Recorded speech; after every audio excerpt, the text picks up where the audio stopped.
Inilabas na ang opisyal na listahan ng House prosecutors para sa impeachment trial ni VP Sara.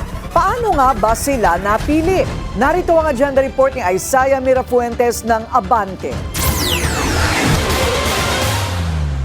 Suportado ng mga mambabatas ang 11-man prosecution team na napili para sa impeachment trial ni VP Sara. Ito ay kahit kapansin-pansin na kasama sa Bukidnon 2nd District Representative Jonathan Kit Flores sa kabila ng pag-abstain niya sa botohan.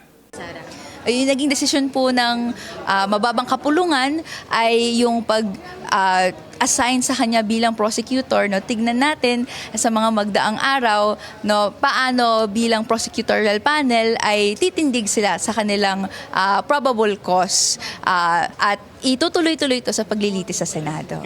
Sa kanya namang mensahe sa Billionaire News Channel, sinabi ni Congressman Terry Redon na ang pagpili ay hindi base sa boto nila sa impeachment, kundi sa karanasan at husay bilang abogado at lingkod bayan. Pero aminado ang ilang mambabatas na hindi sila nakonsulta sa binoong prosecution panel.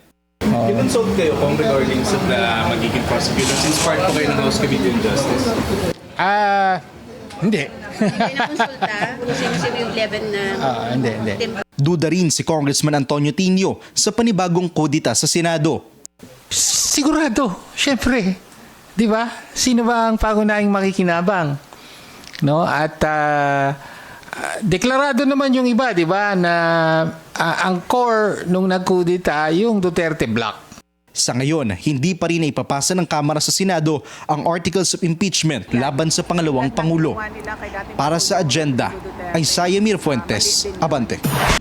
Manatiling nakatutok sa Billionaire News Channel. Sumubaybay sa aming social media accounts at mag-subscribe sa aming YouTube channel para sa mga bago at eksklusibong balita.